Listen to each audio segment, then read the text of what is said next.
ಮಾತಾಡಿ ಅದೇ ಈ ಥರ ನಮ್ಮ ಅಣ್ಣವ್ರಿಗೆ ಈ ಥರ ಹಿಂಗೆ ಹೆಲ್ತ್ ಮೈಂಡ್ ಅಪ್ಸೆಟ್ ಥರ ಆಗಿತ್ತು. ಅವಾಗ ಮೆದುವಾಗಿದೆ ದಡ್ಡಂಗೆ ಯಾವ ಮನೇಲೇ ಇರ್ತಿರ್ತಾನೆ, ಎಲ್ಲ ಓದಿಗೆಲ್ಲ ಚೆನ್ನಾಗಿ ಮಾಡ್ತಾನೆ. ಆದರೂ ಅವ್ನ ಕೆಲಸಕ್ಕೆ ಹೋಗಲ್ಲ, ಮನೆ ಒಳಗೆ ಕೂತಿರ್ತಾನೆ.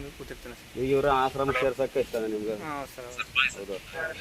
ನಮ್ಮ ಹತ್ರ ಆಶ್ರಮ ಇನ್ನೂ ಶುರುವಾಗಿಲ್ಲ. ನಾನೀಗ ನಮ್ಮದು ಫ್ರೆಂಡ್ ಹತ್ರ ಬೇರೆ ಕಡೆ ಸೇರಿಸ್ತೀನಿ. ಹಾಂ ಸರ್. ಓಕೆ. ಅವ್ರೀಗ ವಿಡಿಯೋ ಮಾಡಿ ಕಳಿಸ್ಕೊಡ್ತೀನಿ. Okay sir. ಅವ್ರಿಗೆ ಓಕೆ. ಅವರು ಬಂದು ನಿಮ್ಮನ್ನು ಕರ್ಕೊಯ್ತಾರೆ ನಿಮ್ಮ ಹುಡುಗನ. Okay sir. ಓಕೆ. ನಮ್ಮ ಅವಾಗ ಹೋಗಿ ನೋಡ್ಕೊಂಡು ಬರ್ಬೋದು. ಅಲ್ಲೇ ಮೆಡಿಸಿನ್ ಬುದ್ಧಿಮಾಂದ್ಯ ಇದೆ ಹುಡುಗ, ಸ್ವಲ್ಪ ಬುದ್ಧಿಮಾಂದ್ಯ, ಸ್ವಲ್ಪ ಮಂದಿ. ಆಯ್ತು ಸರ್. ಈಗ ಈ ವಿಡಿಯೋ ಮಾಡಿರ್ಲಿಲ್ಲ, ನೋಡ್ಬಿಟ್ಟು ಹಾಕೊಡ್ತೀನಿ ಅವ್ರಿಗೆ. Okay sir. ಹಾಕೊಟ್ಬಿಟ್ಟು ಅವ್ರ ಜೊತೆಲಿ ಮಾತಾಡ್ತೀನಿ. ನಮ್ದು ಆಶ್ರಮ ಆಗೋಗಿದ್ರೆ ಇಷ್ಟೊತ್ತಿಗೆ ನಮ್ಮ ಹತ್ರ ಇರ್ಸ್ಕೊಳ್ಳಿ. ನಮ್ದು ಕಟ್ಟಡ ಇನ್ನೂ ಶುರು ಆಗಿಲ್ಲ. ನೋಡೋಣ ಒಟ್ಟು ಮನೇಲೆ ಇದ್ರೆ ಇದು ಯಾರಿಲ್ವಾ ನೋಡ್ಕೊಳ್ಳೋರು? ತಂದೆ ತಾಯಿಗಳಿಲ್ವಾ?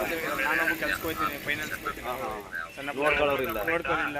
ನಾನು 8 ವರ್ಷದಿಂದ ನೋಡ್ಕೊಂಡು ಮನೆ ಇಟ್ಕೊಂಡೆಲ್ಲ ಮಾಡ್ಕೊಂಡು ಓದಿಸ್ಕೊಂಡೆಲ್ಲ ಟ್ರಾನ್ಸ್ಫರ್ ತಗೊಂಡೆಲ್ಲ ಬಾಡಿಗೆ ಮನೆ ಮಾಡ್ಕೊಂಡು ಎಲ್ಲ ಇರ್ಸ್ಕೊಂಡು ಮೆಡಿಸಿನ್. ನಿಮ್ದು ಊರು ಸರ್? ಬೀಟ್ನಳ್ಳಿ ಸರ್.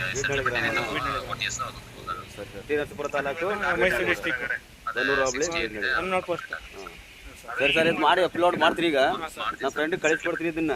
ಅವ್ರು ಕರ್ಕೊಬನ್ನಿ ಅಂದ್ರೆ ಕರ್ಕೋಣ, ಇಲ್ಲ ಅವರೇ ಬಂದು ಕರ್ಕೋಯ್ತೀನಿ ಅಂದ್ರೆ ಕರ್ಕೋಗ್ಲಿ ಅವರು.